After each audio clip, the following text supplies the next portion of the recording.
welcome back to my channel. In today's video, we are already on our third episode of breaking down the call flow series, wherein I tackle each step of the call flow, basic call flow in every video. So if you haven't watched the first two videos, I will link it up there or on the description below, so go check it out. Now, if you're interested, today's video is all about account verification. So keep watching and let's listen to this very important disclaimer first. The call flow that I'm going to break down is the most common one, which is also what I've used when I was still working in a call center. In this note, please keep in mind that your account or company may have a similar call flow or an entirely different one. But usually the basics are the same for almost all call centers.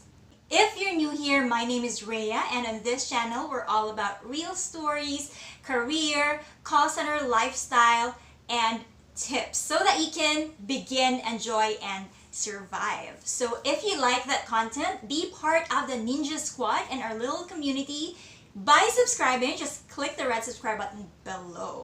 Account verification is one of the most important parts of the call flow, especially if you're working for, let's say, a bank or a financial institution, because this is where you will know whether you are speaking with the right customer or the right caller, and you're not speaking with a scammer or a fraudster in a case of, let's say, a bank or a financial institution.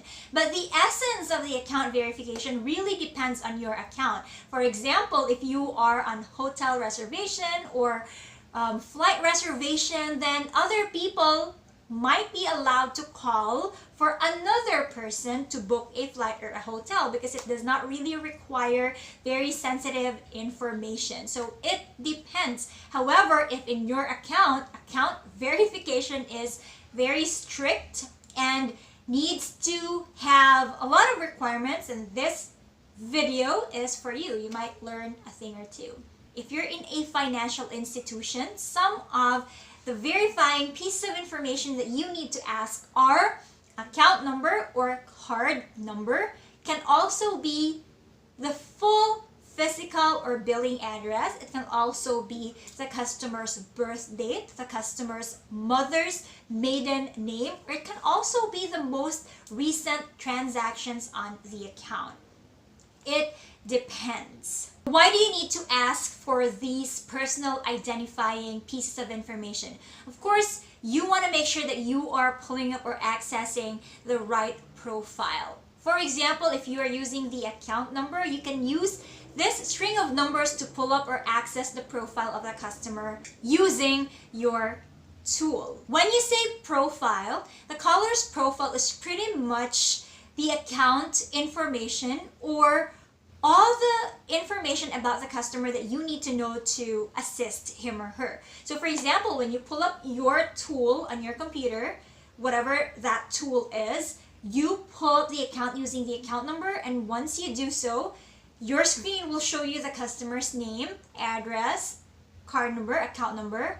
Maybe for other accounts like telecommunications, similar to Globe, Smart, or Sun here in the Philippines, you will be able to see the payment information, the plan of the customer. If it's for insurance, it could be the policy number or whatever number that is. So again, it really depends. And once you already have the profile on your screen, then that's when you are able to assist the customer. If you remember the first few videos that we had, episode 1 was about opening or greeting. Then after that was the acknowledgement, empathy, and reassurance. So once you have all those things out of the way, then you can move forward or move on to the account verification so that you'll be able to pull up the profile of the customer and continue with the assistance. So if there is a need for you to access a profile, then you have to set expectations that you are going to ask information from the customer so that they also know that you are doing it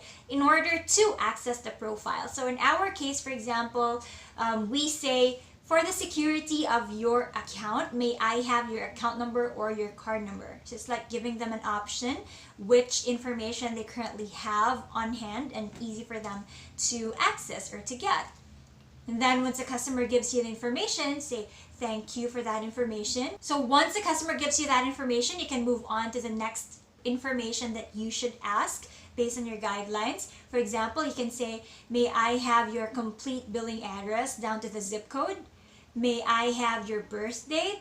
Can I have your mother's maiden name, please? You have to follow the steps that you need to follow per your account guidelines. Then most likely at this point, you will also be asking for the name of the customer. Of course, you have to know who your customer is. In some accounts or in some cases, the part where you'll ask the name is on the greeting or the opening part. That's how we did it on our previous account. But in most accounts, I've learned that asking for the name is part of their verification. So that's what we are going to follow for now. So for example, the customer said, yes, I need to check my credit card transactions. So you go on by saying, sure, I'd be very glad to check your credit card transactions. For the security of your account, may I please or can I please have your account number or your card number? My card number is 4219123456789110. Thank you for that information. Then you pull up the profile. Once you have already pulled up the profile, then most likely the name of the customer will appear on your screen, on your tool, on your computer. So you will have to verify the name of the customer. Thank you for that information. May I verify your first and your last name? Customer says, my name is John Smith. Thank you, Mr. Smith. If that is the correct name on the profile, of course. If it's not the correct name, then maybe you pulled up the wrong account, or maybe it's not the customer who is calling. Maybe it's another person calling on behalf of the real account holder. So in that case, it can get complicated. There are guidelines that you should follow per your account's guidelines, so you just have to follow that. Now, once you have the name, address the customer using either the first name or the last name. It really depends because each account has its own guideline. In our account previously, because it is a financial institution, we were required to address the customer using the last name. So we say, thank you, Mr. Smith. Using the first name was a no-no. But there are also other accounts that are not so formal. Like, let's just say you are reserving a hotel or a booking. Some accounts may just prefer to call the customer by their first name for a more personalized conversation. So we don't know. Just follow whatever's taught to you by your trainer. Calling the customer using their name builds a professional relationship. I remember that on my previous video, it was a video a long time ago about the irate customer. There was one commenter who said, avoid saying ma'am or sir because Americans hate that. Well, hate is such a strong word, although I'd say that maybe some, not all, some Americans might get annoyed if you keep calling them ma'am or sir. And it's not just an American kind of thing. Other people, even though they're not Americans, might also get annoyed if you keep calling them ma'am or sir. So limit that, and as long as you have already addressed your customer using their first name or their last name as needed during the call, then it should be enough. Stop saying ma'am or sir the entire call because yes, it can get really annoying to hear. Also, one tip is that when you already have the customer's name, sometimes you forget it. Make sure that you also type it on your notepad if you're that type of person who always forgets, because it kind of gets awkward when you say, okay, thank you so much for that information, Mr. Smith. Yes. So it really gets awkward. I have experienced that when I was the one calling my bank, and it's so awkward because the representative was trying to remember what my name was and he couldn't get it right. So it might also not turn out well eventually. So make sure that you get the customer's name right. Now, one challenge in this case that I often read from the comment section is that some of the customers talk really fast that you cannot catch up when they say the account number. There are really customers who are like that, and they say my account number is 12345. So sometimes you don't really understand them, and it becomes a challenge because sometimes you get scared, you get You get worried that the customer might get mad or angry because you are asking again. But the truth is, you don't really have much choice. You really have to ask again so that you get what you need. In that case, you really just have to ask politely. It's okay because that happens sometimes. But what you need to avoid is to put the blame on the customer. Don't do that. For example, if the customer is talking too fast, then don't say, "I'm sorry, you're talking too fast. Can you please repeat what you said?" So it sounds condescending and it doesn't sit well with the customer. So just ask politely. You can say something like, "I am so sorry, I did not get it the first time. Can you please repeat your account number?" Or let's just say you already have the first set of numbers, but you didn't get the last few digits right. So you can say something like, "Mr. Smith, I got 1, 2, 3, 4, 5, 6. May I please get the last 4 digits again?" At least you don't sound like you're not really listening at all because you didn't get anything right. Especially when the line is very clear, then there should be no reason you won't be able to hear the customer, right? So you have to establish the reason why you're asking again. Going back to my example, you have already taken the first few digits and then you just need the last few digits, and at least you establish that part with your customer. When the line is perfectly fine or perfectly clear, then it would be best to just ask the customer and tell the customer again that, "I'm sorry, I did not get it clearly the first time. May I have the account number again?" So make sure that when you ask the second time around, you are ready with your notepad and you are listening carefully.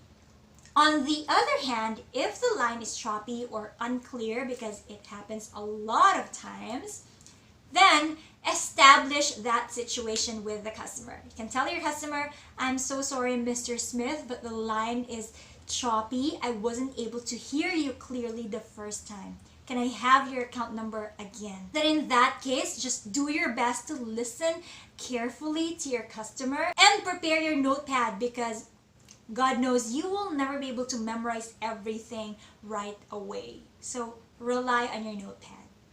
Another trick that I personally use is this.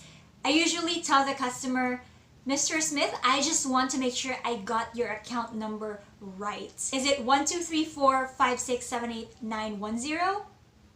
So at least you will be able to establish that you just really want to make sure you got it correctly or you got it accurately. Now, in some accounts, you'll not be allowed to repeat the number back to the customer. So if that's the case, then just ask the customer for the account number again instead of repeating it back to the customer. For security purposes, that might not be allowed. This is the same with the address. Since we are not living in the United States or maybe in the UK, we are not familiar with the addresses there. So sometimes we may have a hard time writing the address. For example, if we need to ship something or if we need to send something to the customer and we don't have the address on file. So a trick that I use is to, same thing with the account number. I usually say, "Mr. Smith, I just want to make sure I got the correct spelling right." The trick that I use is similar to what I did with the account number. I tell the customer, "Mr. Smith, I just want to make sure I got the spelling correctly so that we can send this to you, to your address right away. Can you please spell to me the street name?" So as long as you ask politely, there shouldn't be any reason the customer will get mad at you, because it's for their shipping. So you need to get the right address, otherwise they won't be able to receive their bill or whatever it is that they're asking from you. Most of the time, the address will just be on your screen. So if you just need to verify that information, then there should be no reason for you to panic if you don't understand or if the address sounds alien to you. So it's okay. It just applies when you really need to get the address, type it in your notepad so that you can send whatever it is that you need to send to the customer. And it's really hard at first, especially that you are still getting used to hearing these customers speak with you with a different accent. But you know what? Eventually, you will really get used to it. And that's about it for today's episode of Breaking Down the Call Flow. You've learned some tips and tricks from me. And on my next videos, already episode 4, obviously, we are going to talk about taking action and resolution. So watch out for that episode. And if you like this content, please feel free to like, subscribe if you haven't yet, and see you on my next videos. Take care.